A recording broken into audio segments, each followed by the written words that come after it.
Hello, ladies. I hope you can all hear me. Hi, Diane. I see your message. I am ready to rock and roll. And thank you, Iris, for having me again. This is my sixth year taking part in the Advancing Women in Agriculture Conference, and I couldn't be happier to be here. Although I have to say I'm looking forward to this being in person again next year. So can somebody just give me a thumbs up in the chat and make sure that you can all hear me okay? Oh, thank you, Iris. Okay, awesome. Perfect. Thank you for letting me know. So I have a topic today that I want to talk about, and it's really, it's very personal to me. It's very fun for me. And I want to talk about, what are those value-added opportunities that you can add to your farm over time, and what are some of those skills that you need to have to make it a success? And if you don't have those skills, what can you do to do that? And then I also want to talk a little bit about, maybe financing that startup and coming up with some maybe alternative sources of financing. So I'm just going to jump right in, and we do have only a half an hour. So I want to make sure that I can have some time for your questions after too. So my name is Trish Tates. I'm the manager of agriculture at Bank of Montreal. I work primarily in central Alberta, but I do go down as far as like Lethbridge, Tabor, and as north as the Edmonton area. So today, just a quick agenda of kind of what I want to talk about. I'm going to define what a value-added opportunity is for you, reasons why you might consider adding an opportunity like this to your farm, some examples, and a value proposition. So why would people want to do this, and why do people want to support you? What are you bringing to the table? What skills do you need to make it successful? When it comes to infrastructure and software, what are some considerations? Then I want to talk about financing and grants. And then there's some other assistance out there for entrepreneurs. And if you have questions as you go, just chime in with the chat, or you can raise your hand, and I'm happy to take them, just through the audio as well, instead of just the chat. So just a quick discussion about, what are we talking about? What is an opportunity like this? And so, a change in the physical state or the form of a product. So that's your technical, value-added opportunity. And so an example of that might be you're growing the grain and then you mill the flour, or you're milking the cows and you make the butter on farm.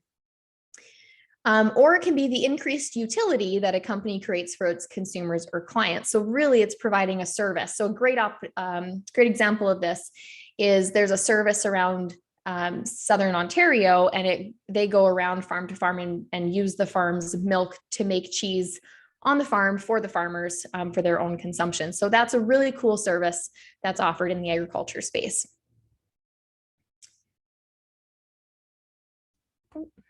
We're not changing. There we go. So why might you want to do this? Some people are just extroverts like me, and you want to connect with customers. Maybe you want to bring customers back to the farm, and you want to build that bridge of knowledge between and the communication between. It could be brand recognition. You want people to know your farm, maybe your cattle, maybe your brand. You might just have a personal interest or passion in a certain field, and you're trying to make a business out of it, which is awesome. Diversify your income, of course, and also succession planning. And assisting in succession planning is really cool, because maybe you have, one member of the family that really wants to take this on, and that's a great way to help diversify the farm. So some examples of value-added opportunities in the grains and oilseed side could be milled flour, bakery breads, heritage grain, gluten-free, alternatives, organic, canola, camelina oil. 3 Farmers are an awesome example of that. They're just doing such a great job. Microbreweries and distilleries, fodder for feed for cattle, cornmeal, homemade breakfast cereals and granolas, homemade pastas. I actually even was in Ontario, and I actually found homemade corn tortilla chips, which were just so cool. And I would have never thought of making that on my farm, but it was really awesome. Another one is meats. So on-farm beef, chicken, pork. There's even, local tilapia growers. There's all kinds of things. In the other category, I would say an on-farm store, farmer's market booth, agritourism, that could be a bed and breakfast or a dude ranch. Ice cream. I have aunts and uncles in Ontario that actually do that off of the dairy farm. They turn their milk into ice cream. It could be U-Picks, petting zoos. There's so many different things. Even around my area, there's a couple of alpaca farms that make wool, and they actually like loom it and make it right from scratch, which I think is an amazing talent. So when people talk about, selecting which one of those many examples that there can be, what is the most natural extension for your current operation? So, a great example of that's agritourism. Are you close to a city center? Are you by a busy road? Can people just zip in there, buy something from you and then continue on their way? Or do they have to drive out to Oyen to come to your farm, which, probably is going to significantly reduce your foot traffic. So sometimes you have to think about what's kind of the most natural extension of your current operation. Why does it interest you, and what does success look like for you? Do you have the right people in place with the right skills? And we'll talk a little bit more about that in the skills discussion. Are you going to do a cash business or an e-commerce based business? So a website and, you're collecting payment through the website, things like that. Are you planning to do a seasonal business or a year-round business? And will your customers come to you, or are you going to deliver them a product? And how can you determine your sale price? What is your true cost to make or raise or, create that product that you want to sell? And what's an appropriate margin on that? Are you going to be satisfied with a 10% net income off of that product? Or do you need, a 30 or a 40%? And, sometimes that can be a question of quantity as well.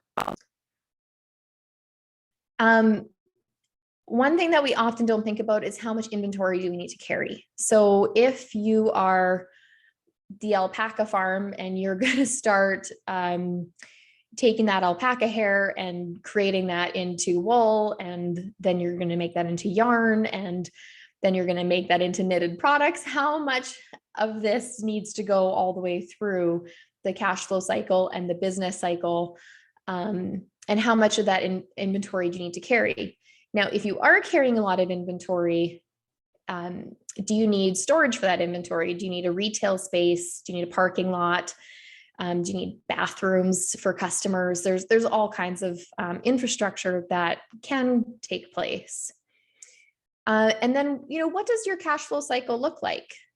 For example, a dairy farm would get paid twice a month, where a grain farmer might get paid 2 or 3 times a year. And so you have a very different requirement for what that cash flow cycle needs. And do you have anyone around you in your circle that you can look to that's already done this type of model successfully? It can also go the opposite way. So if you are that alpaca farmer and you're surrounded by 3 other alpaca farms that are doing the same thing, are you going to be able to successfully compete in the market with those people who are already doing it? So, part of it is your competition, and part of it is who's done it successfully and what did they do that made that venture successful. And does it make sense to partner with someone? So, a restaurateur partnering with a chef, for example, and then the chef is an owner of that business, and there's buy-in there and there's commitment there. And then the other thing that we often think about kind of last minute is what kind of certifications do you need? If you're going to sell beef off your farm, are you going to get Alberta Health Services to come in and inspect your freezer storage, for example? So there's lots and lots of different considerations for different products. So once you've picked your product, you need to kind of come up with some type of a brand value proposition. So why should the public buy that product from you? Is it farm raised? Do you want people to support local, organic, non-GMO, grass-fed and finished, free of added hormones and antibiotics? I've seen a lot of really new stuff coming up. I just saw one that said pesticide and herbicide free, with chicken, which I'd never seen on a label before. So I thought that was kind of an interesting marketing component. But your value proposition really is that marketing piece that helps those customers to identify what makes your products unique and special. So obviously we need to have a certain level of skill set to do this. Take your skill inventory, assess your skills, and equally assess, what your shortfalls might be. For example, I'm an extrovert, as you can probably tell. And I really like, the day-to-day hustle and bustle and, big picture stuff and, the operation side of things, where, my husband is more introvert, wants to be in the background, wants to do, the maybe design, branding, web development. He's more in tune with, those parts of marketing and social media and coming up with images and things like that, where, that's not my strength. And so for that reason, it's a good partnership in a lot of ways. So can you fill the gaps in the skills that you don't have? Can you bring in a partner? Do you already have a partner that complements your skill set? And I've found over the years that, I would say probably 5-10 years ago, I would have been the type of person to surround myself with like-minded people. And I would say that is a mistake. I now want to surround myself with people with a varying perspectives and different views and different outlooks and takes on my ideas and different things that, I want to go for. And, that could be in business and in life. And I think adding just some different perspectives that challenge your own are a really, really good thing. And, for that reason, I like to have that partner with an opposite skill set from myself so that we can really tag team that stuff.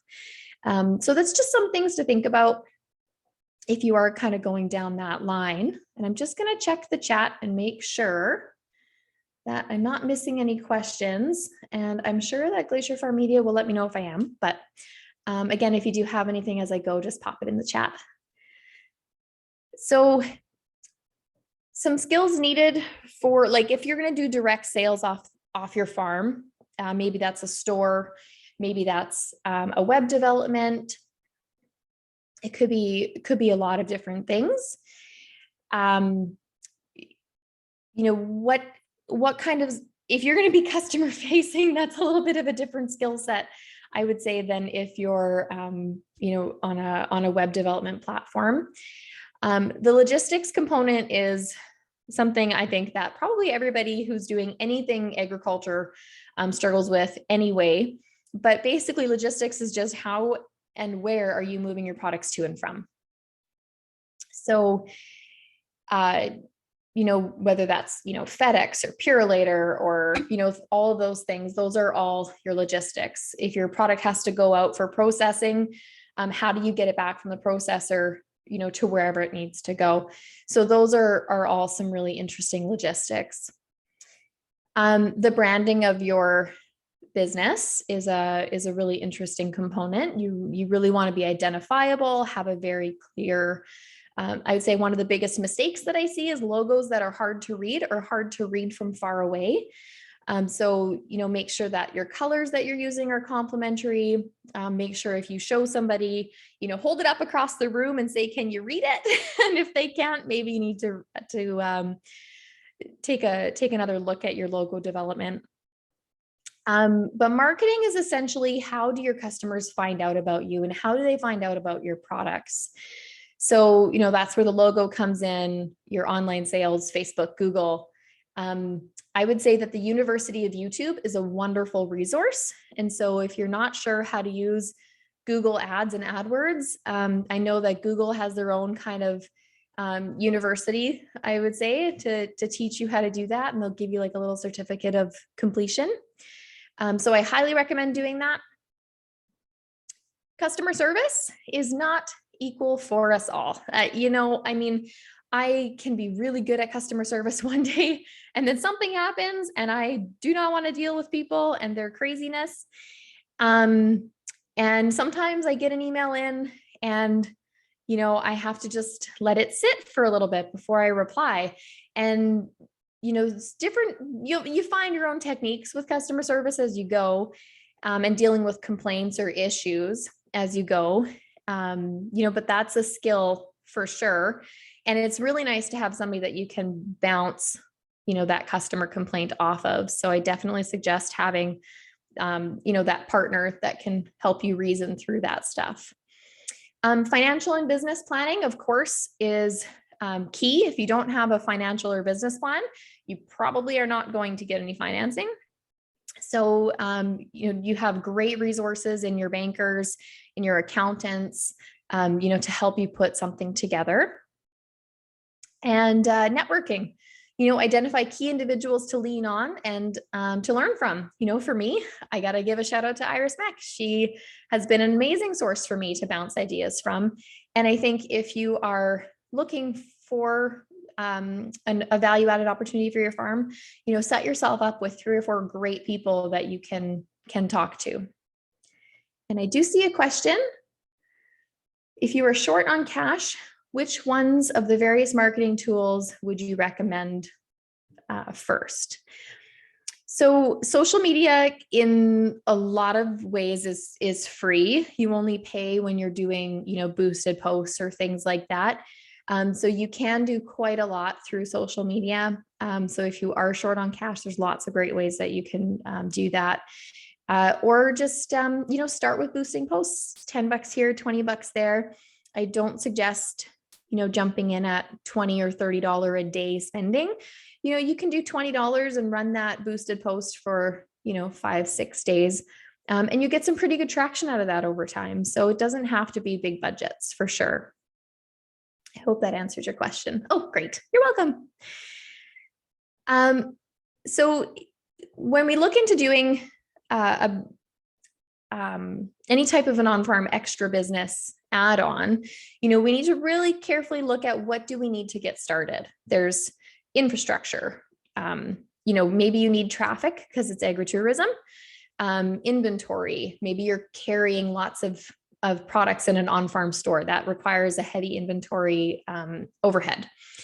Livestock, maybe you're a beef producer. You need that cow-calf herd to be able to have product to sell over time. Even your crop, we have cattle out on a polycrop. That polycrop, once it's cut, is also an inventory for us. It costs us money and it carries our cattle onto it for quite some time. So there's definitely a cost there as well. And, all of these things should really factor into your business plan. And do you have, if you're really honest with yourself, do you have the physical and financial resources to get started? Do you have the energy, the time, the skills, and the finances to get it off the ground? And, once somebody told me, they said, Trish, to be an entrepreneur, you have to blindly believe in yourself. And I kind of laugh when I think about that now, but there's some truth to it. You have to go, yeah, you know what? I can do this. And I do have the resources to do this. And where I don't have the resources, I can fill those gaps. And I think that having that correct mindset of, realistically assessing what you have and what you need, you can make it pretty far on a pretty skinny budget. So how much money do you have to get going, and is it enough? And, if there is some risk here, what's your safety net? It's really important to always have some type of a backup safety net. And that's something that you can also include in your business plan and in a budget. So if this doesn't work out, let's be realistic about that alternative as well. Because that is always a risk with any business. But luckily, there are some wonderful grants available. The Canadian Agricultural Partnership is something that I know farmers are very familiar with, and they often have emerging opportunities grants, value-added farming opportunity grants, which even we've personally used for our farm. There's the Energy Savings for Business program. Community Futures is a phenomenal resource in your rural communities. We're in Three Hills. Our Community Futures office is in Strathmore. Innovation Canada, they have a great website and lots of grants that come up over time. If you go to canada.ca, they've got the business benefits finder, and that will show you can select, grants that are currently accepting applications. And that's a really great resource as well. And I will quickly okay, sorry, I'm just reading this message. The recording of this presentation will be shared with all registrants next week. Perfect, that's great. And if you want to go back over my slides, they are in Bank of Montreal's virtual booth. We also have an article that we posted in there, which was from the Progressive Dairymen. Oh, and there, the link, it just came up in the chat. So that's an article that we did, me and Linda Taylor, who's the head of Agriculture for Canada at Bank of Montreal. And so we kind of jointly wrote this article called Value Added Opportunities. And it is geared to dairy farms, but it definitely applies to every farm. So I'll just quickly, I've only got a few more minutes, but so I just wanted to kind of touch on some of the types of funding. So an operating demand loan is really meant to be that overdraft on your checking account that's really meant to help you with day-to-day activities. So that's really helpful if you are a business that requires inventory and you need to make those purchases, and then those purchases get sold later. You need to carry that for a little bit of time, and an operating demand loan is a great solution for that. Typically, it's secured by a general security agreement or a GSA. Personal guarantees, and depending on the size, they might also request some hard security, which could be, land, buildings, equipment, that type of thing. But usually you're pretty okay with a general security agreement and a personal guarantee. Demand loans and fixed rate term loans. So that'd be your variable loan versus your fixed rate loan. Those are great for equipment purchases, short to medium term loans. Kind of an idea there is probably under 10 years, give or take, could be 15, depending on really what the asset is. But that's really for financing equipment or leasehold improvements if you're renting a space. Or on agriculture, we also have the Agri-Ready line is what we call it. And that is secured by land and buildings. So that would be your long-term financing, like loans and mortgages. So if you were going to build a farm store on your property, you'd probably want to do that through a long-term mortgage, like an Ag-Ready line. Do you have any stats on women starting up value-added businesses? I'm so sorry, Iris, but I don't. I don't particularly have that stat, but I can find something and probably get back to you on that. So Bank of Montreal does have a small business financing. It's really quick approval in most cases. Generally, kind of we break it out into two categories: the under $500,000 and the between $500,000 and $1 million. It's pretty easy to get the under $500,000. If you're coming in for 100,000 or 200,000 operating line, that type of thing. As long as you have a good personal net worth and a good credit bureau score, you can pretty much apply with great success in that category. And that's an awesome solution for startups. So personal guarantees are a requirement. Because in a lot of cases, you're not taking hard security. It's just the general security agreement and personal guarantees. And if your net worth or your credit bureau score aren't adequate, the bank may ask you to also pledge some hard security. But keep in mind that your request really needs to match the needs of your business. And a business plan with a cash flow projection, especially if you're a startup and you don't have historical financial statements, you really need to have something like that provided. And if you need some help with that, you can always reach out to me and I can see, how I can possibly help you get going or guide you through some of that processes. So really similar criteria in that over $500,000 space. And we do obviously lend a lot more than this, but I'm focusing on the small business categories just for the purposes of this discussion. So really it's the same criteria: credit bureau score, personal net worth. At this point, there's enough money being put out there that we're probably going to be looking for some hard security, like mortgage security, collateral, equipment charges, whatever kind of lines up with the ask that you have. Personal guarantees are a requirement here as well. And your request must align with your business needs. So if you really need a $100,000 operating line, you don't want to be coming in for a request for $250,000. That it's, once you kind of get to that point where it's not justifiable, then they'll just say you're not being reasonable. So you really want to have an idea of what your business is going to need before going into the bank, or having these discussions with the bank to talk about what they need from you. But a business plan is always a good thing to do. You treat it like a living document. It's something that you can kind of revert back to over time and adjust course as you need. There are also some government programs available that are accessed through your bank. One of them is the CSBFP, or Canadian Small Business Financing Program. It works together with the banks to bring financing options forward for startups. We find that it's not commonly used because the fees can be a little bit of a barrier, but for farms, it can be, especially startup operations like value added to your farm, it can be a really good solution. There's also the CALA program, or the Canadian Agricultural Loans Act. BMO does have a young farmer program for up to $1 million in financing. Typically under the CALA program, that's the first $500,000. And it can be a combination of, it can be up to the full amount towards land and buildings, or you can do up to 350 for other financing, which could include equipment, debt consolidation.